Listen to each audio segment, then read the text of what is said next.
Salut tout le monde! Dans la vidéo précédente, nous avons dit que l'organisme a besoin d'énergie pour fonctionner. Cette énergie est contenue dans les liaisons chimiques des aliments.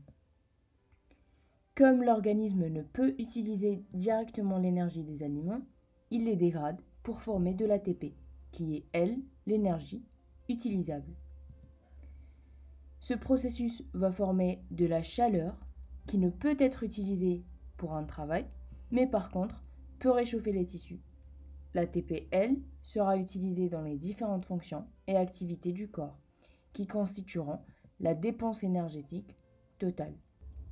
Cette dépense énergétique totale, journalière ou le métabolisme total, est l'ensemble des dépenses ou consommations d'énergie par toutes les activités de l'organisme, c'est-à-dire volontaires ou involontaires, en 24 heures. Cette dépense est représentée par trois principales composantes qui sont le métabolisme basal, la thermogénèse postprandiale et l'activité physique. D'abord, le métabolisme basal, c'est quoi? Le métabolisme basal, de base ou métabolisme de repos, c'est tout simplement l'énergie dépensée par l'organisme pour assurer les fonctions vitales du corps, telles que la respiration, et l'activité des différents organes tels que le cœur, l'intestin, au repos. Et il constitue 60 à 70% de la dépense énergétique totale. Il est mesuré dans des conditions spécifiques. Le sujet doit être bien reposé, à jeun, c'est-à-dire qu'il n'a pas mangé depuis au moins 12 heures, couché, mentalement et physiquement détendu. Vous pouvez imaginer le métabolisme basal comme étant l'état d'une voiture, à l'arrêt, dont le moteur tourne. Il ne faut pas confondre le métabolisme basal avec le métabolisme minimal possible pour l'organisme. Ce dernier, le métabolisme minimal possible pour l'organisme, on le retrouve lors du sommeil et il est plus bas que le métabolisme basal d'environ 4 à 5%. Le métabolisme basal peut être exprimé en kilojoules par heure par mètre carré, en kilocalories par heure par mètre carré ou encore en watts par mètre carré. Le métabolisme basal varie selon les personnes et selon plusieurs paramètres, notamment la surface corporelle. Plus la surface est grande par rapport au volume, plus la déperdition de chaleur augmente et plus le métabolisme basal augmente.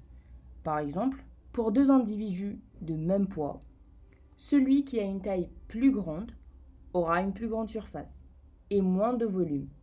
Son rapport surface-volume sera donc plus élevé, c'est-à-dire que son métabolisme basal sera plus élevé que l'autre. Deuxièmement, l'âge et le sexe. Plus l'individu est jeune, plus son métabolisme basal est élevé. Au cours de la vieillesse, lorsque les muscles commencent à s'atrophier, le métabolisme diminue. De même, l'homme a un métabolisme plus élevé que celui de la femme, car il possède plus de muscles, dont le métabolisme est très actif. La femme, elle, possède plus de masse grasse, qui a un métabolisme moins élevé.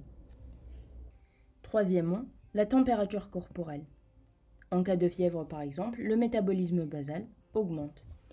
Pour le stress, qu'il soit de nature physique, dans le cas d'une opération chirurgicale par exemple, ou émotionnelle. La thyroxine, ou T4, est une hormone thyroïdienne qui agit sur la plupart des cellules, sauf celles du cerveau, en faisant augmenter la consommation d'oxygène et l'utilisation d'ATP, faisant augmenter le métabolisme basal.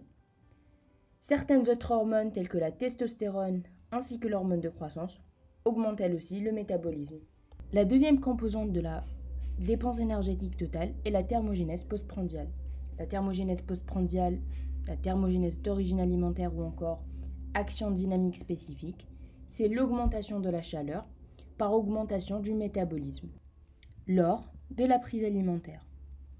Elle dépend de la nature des aliments. Les protéines et l'alcool sont ceux qui augmentent le plus la thermogénèse postprandiale. Les protéines utilisent environ 20 à 30% de l'énergie de ces mêmes protéines ingérées. C'est-à-dire que, supposons que l'énergie de ce morceau de viande soit de 100%, 20 à 30% de l'énergie apportée par ce même morceau de viande va être utilisée pour le convertir en une forme utilisable, c'est-à-dire l'ATP. Les glucides convertis par exemple en glycogène ne nécessitent qu'une dépense énergétique de 5 à 10% et les lipides, eux, ne nécessitent que 0,5% environ.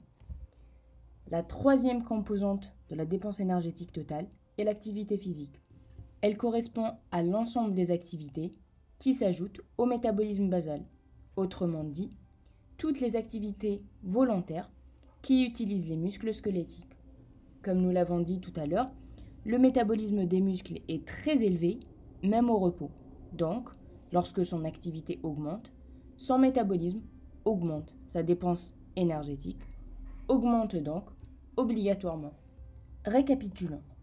Lorsqu'une personne mange, elle s'alimente en énergie. Une partie de cette énergie n'est pas utilisable, c'est la chaleur. L'autre partie sera convertie soit en énergie utilisable, l'ATP, ou stockée en glucides et lipides, ou en glycogène. Cette dépense sera ensuite utilisée ou consommée ou dépensée dans trois principales composantes qui formeront la dépense énergétique totale. La première est le métabolisme basal. C'est la dépense énergétique de repos et elle varie selon différents paramètres. L'âge, le sexe, la surface corporelle, la thyroxine et le stress. La seconde est la thermogénèse postprandiale. C'est la dépense énergétique après le repas. Elle comprend l'absorption, le stockage, la distribution des nutriments ainsi que les modifications hormonales. Et enfin, l'activité physique. C'est toute dépense résultant d'un mouvement. Voilà, c'est tout pour aujourd'hui. J'espère que la vidéo vous a plu. Si vous avez des questions ou des suggestions, n'hésitez pas à les mettre dans les commentaires. Et à la semaine prochaine.